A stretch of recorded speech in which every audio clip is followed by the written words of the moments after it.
नमस्कार, आप देख रहे हैं न्यूज 24। आपके साथ मैं हूं प्रत्युष खरे। कानपुर में 8 पुलिसकर्मियों की हत्या के बाद चर्चा में आए गैंगस्टर विकास दुबे ने सियासी दलों में दखल और सत्ता के संरक्षण के दम पर जरायम की दुनिया में तेजी से कदम आगे बढ़ाए। 2001 में बीजेपी नेता की हत्या के बाद सुर्खियों में आए विकास दुबे को पहले तो सियासी नेताओं ने अपने फायदे के लिए इस्तेमाल किया, लेकिन देखते ही देखते वो सियासी दलों की मजबूरी, उनकी जरूरत बन गया। चुनाव आने पर समर्थन लेने के लिए लगभग सभी सियासी दलों के नेता उससे मुलाकात करने लगे।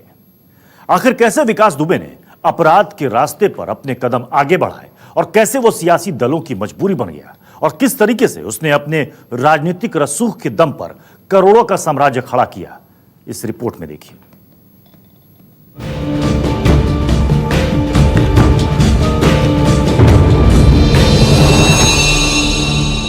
91 में मैं यहाँ का ग्राम प्रधान चुना गया अपने गांव का।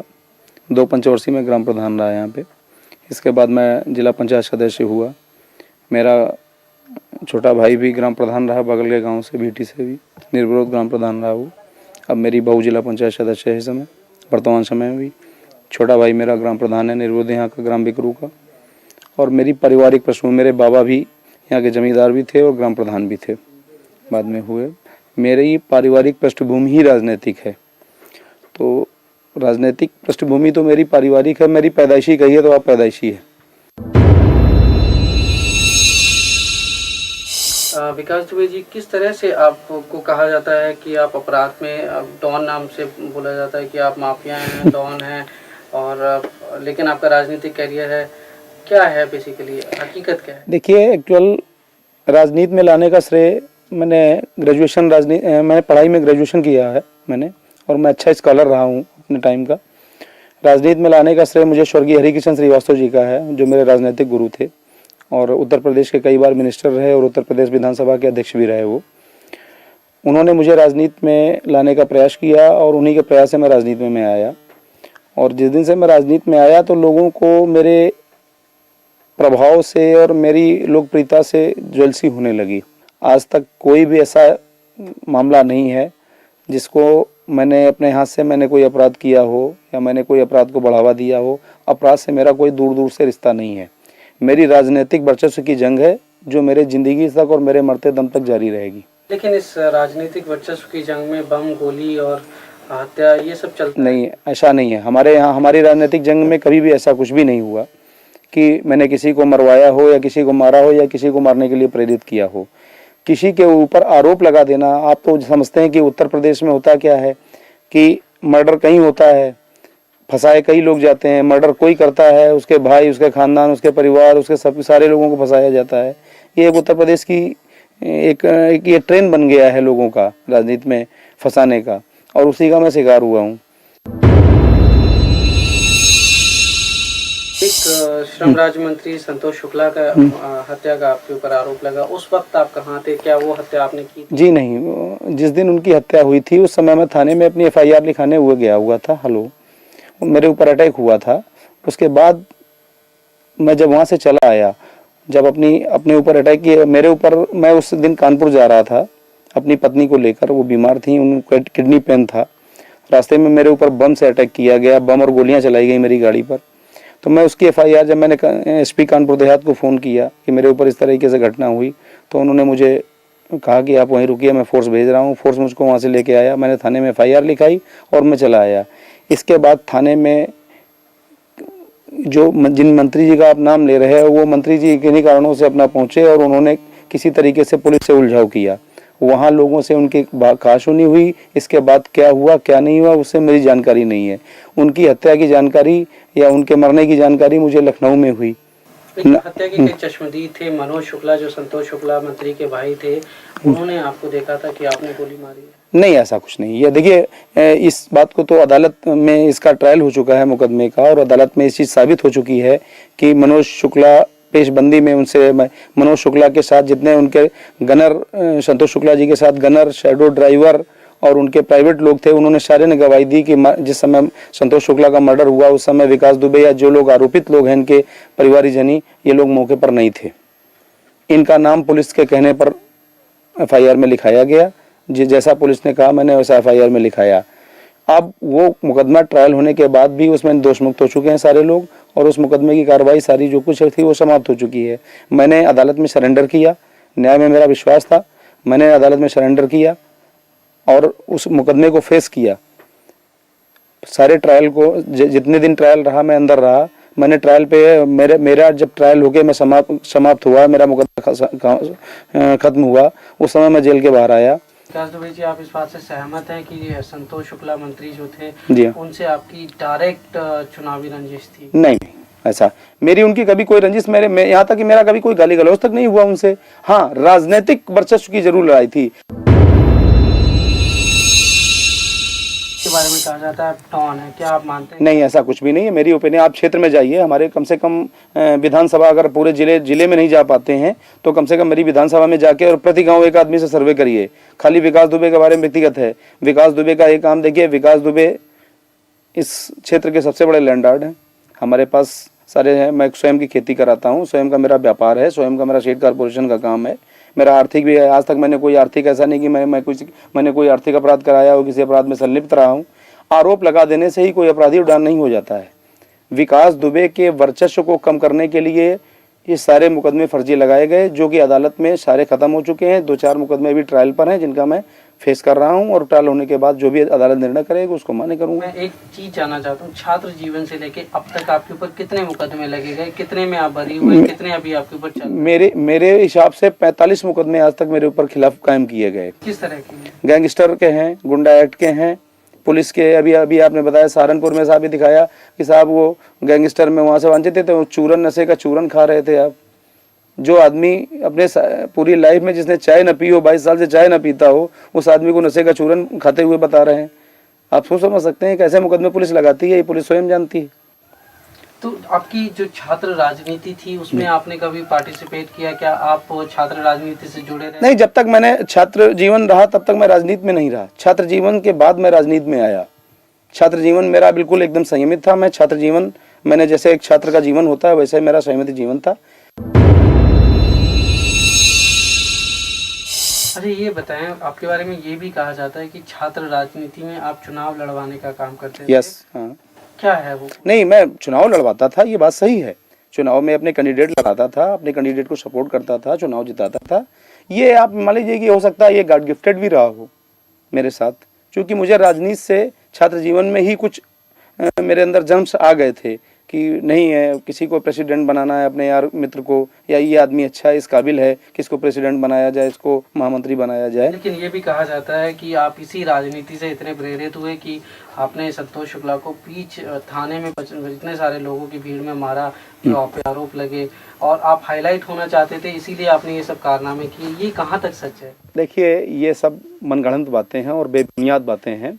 संतोष शुक्ला की ना तो मैंने हत्या की और ना कभी मैंने उनका हत्या का ख्याल लाया मेरे जीवन में, और मैं भी उनसे, जिन लोगों ने हत्या की है उनसे मैं सहमत नहीं हूँ। किन्हीं लोगों ने भी की हो उनकी हत्या, चूँकि राजनीति में वर्चस्व में इतनी है। लेकिन संतोष शुक्ला की छवि चूँकि हमारे यहाँ अच्छी नहीं थी। संतोष शुक्ला के, विकास दुबे के कोई दुश्मन नहीं थे। संतोष शुक्ला ने जिन 50 लोगों को, हजारों लोगों को यहाँ जबरिया जेल में बंद कराया फर्जी मुकदमे लगवा के, हो सकता है उन्हीं में से कोई उनका इंटेंशन रहा हो। और इवन यहाँ तक मालूम है कि संतोष शुक्ला के परिवार में, खुद संतोष शुक्ला ने 4 मर्डर करा रखे हैं अपने परिवार में।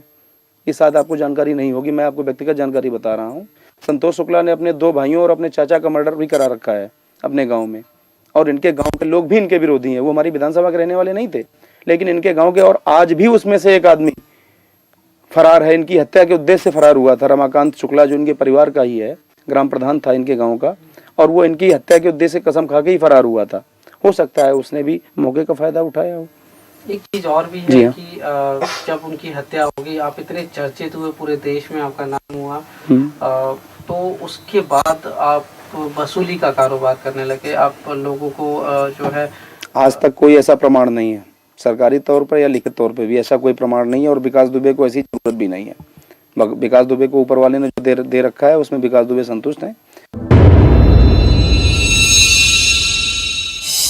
छवि है, ऐसा क्यों है? लोग देखिए, आपको शायद ना लगे, आपके इलाके के लोग की पूजा करते नहीं, मुझे ऐसा नहीं लगता। आपके नाम से? नहीं, मुझे ऐसा नहीं लगता कि मुझे लोग हैं। मैं तो जिस समय गांव में या क्षेत्र में अपने निकलता हूँ, छोटे छोटे बच्चे भी पंडित जी कह के आगे मेरी गोद में आ जाते हैं। मैं कैसे जानूं कि लोग मुझे खौफ खाते हैं? और दूसरी बात मैं आपको बताऊं, खौफ से सिलेक्टेड हुआ जा सकता है, इलेक्टेड नहीं हुआ जा सकता है। इलेक्टेड आदमी वही हो सकता है, और आज तक मैं कभी सेलेक्ट होके कोई मैं नेता नहीं बना, ना मैंने कोई पाया। आज तक जितने भी इलेक्शन लड़े, मैंने पब्लिक इलेक्शन लड़े। और आज के इस दौर में पब्लिक को टेरर में लेना या पब्लिक को टेरर लेके वोट लेना, ये संभव नहीं है। तो अभी आप नेक्स्ट क्या करेंगे? एमएलए का चुनाव लड़ेंगे या नहीं, मेरी आकांक्षा तो यही है कि मैं स्वस्थ हो जाऊं जल्दी, और स्वस्थ होने के बाद मेरी भी है, मेरे हाई कमान से मुझे निर्देश भी है कि जितनी जल्दी स्वस्थ हो जाएं आपको इलेक्शन लड़ना है। आप जिस समय स्वस्थ हो जाएं हाई कमान रिपोर्ट करिए, आपको क्षेत्र दिया जाता है, जिस क्षेत्र के लिए आपको कहा जाता है उस क्षेत्र में जाके आप चुनाव की तैयारी कीजिए। आपको अपनी सुरक्षा को लेकर कोई चिंता होती है? आपके तो बहुत दुश्मन होंगे। तो देखिए, राजनीति में आज तक कितने लोगों की हत्याएं हुई, सबको सुरक्षा मिली हुई थी। जब ऊपर वाला जब तक नहीं चाहेगा तब तक किसी की हत्या नहीं हो सकती। जब ऊपर वाला किसी के ऊपर ठीक होता है तब ठीक है। अगर हमने गलत काम किए होंगे तो मेरी हो सकता है हत्या भी हो सकती है। अगर मैंने अच्छे काम किए होंगे तो हो सकता है ऊपर वाला हमको भी लोगों की सेवा करने के लिए जिंदा भी रखेगा। लेकिन फिर भी सुरक्षा को लेके आप क्या एहतियात बरतते हैं? क्या सरकारी सुरक्षा आपने मांगी? देखिए, मुझे अभी तक सरकारी सुरक्षा प्राप्त थी इस गवर्नमेंट में। 11 दिसंबर 2004 तक 4 जनवरी 2005 तक मुझको सरकारी गनर प्राप्त था। एक बार नहीं, 3 4 बार प्राप्त रहा मुझे। लेकिन कुछ राजनीतिक कारणों से मेरा गनर वापस ले लिया गया, इसलिए मुझे व्यक्तिगत सुरक्षा अपनी रखनी पड़ती है। और चूंकि आप जानते हैं उत्तर प्रदेश की राजनीति में राजनीति करने वाले आदमी को या चर्चित आदमी को अपने राजनीति से ज़्यादा अपने सुरक्षा की चिंता होती है, लेकिन मैं उतना भी चिंतित नहीं होता हूँ। सुरक्षा अपनी जगह है, चिंतित है, क्योंकि मुझे ये विश्वास है कि मैंने पब्लिक में ऐसा कोई गलत काम नहीं किया है जो जनता ये करे।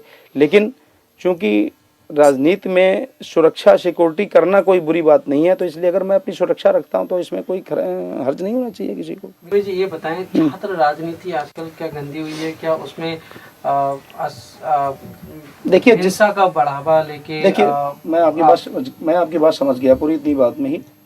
देखिए, जिनको राजनीति में मठाधीश कहा जाता है उन लोगों का सीधा दखल छात्र राजनीति में है, जो अपने उल्लू सीधे करते हैं छात्रों के जरिए से।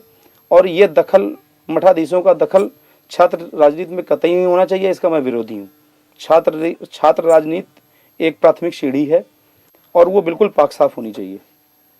क्योंकि जब बच्चा शुरुआत में बेसिकली पढ़ने जाता है प्रेप या नर्सरी में, जो शिक्षा उस समय उसको प्राप्त होती है वही उसकी आखिरी तक ग्रेजुएशन और पोस्ट ग्रेजुएशन एमटेक बीटेक तक चलती है।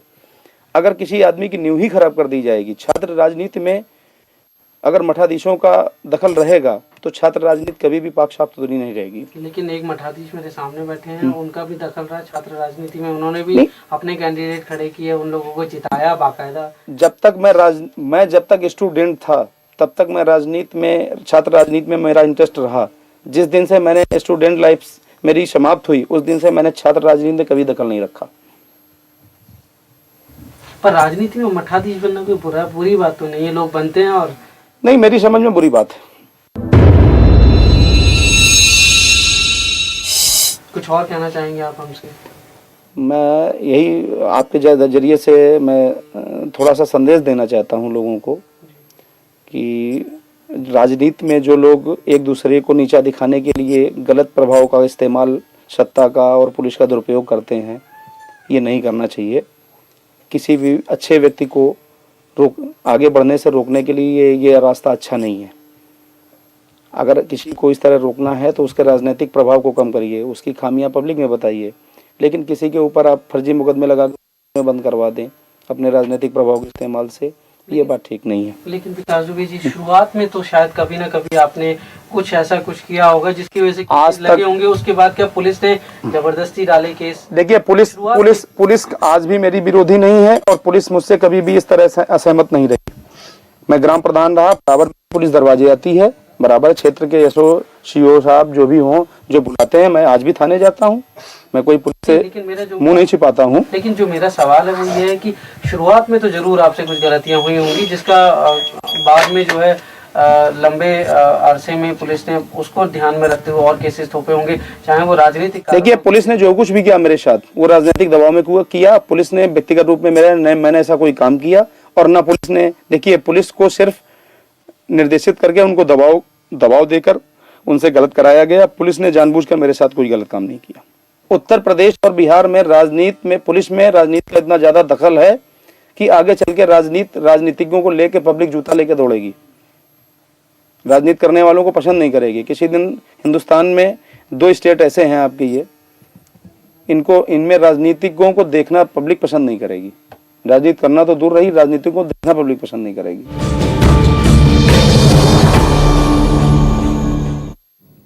तो आप देख रहे थे विकास दुबे का एक पुराना इंटरव्यू है जिसमें वो बता रहा है कि कैसे वो राजनीति की दुनिया में आया, कैसे वो ग्राम पंचायत का सदस्य बना और वो पुलिस और राजनीतिक संबंध के बारे में भी बहुत सारे बातें कर रहा था। नमस्कार, मैं हूं मानक गुप्ता। अगर आपको हमारा ये वीडियो पसंद आया हो तो इसे लाइक और शेयर जरूर करें और हाँ, हमें सब्सक्राइब और फॉलो करना ना भूलें ताकि आप देश और दुनिया की कोई खबर मिस ना करें। तो जुड़े रहिए हमारे साथ और देखते रहिए News 24।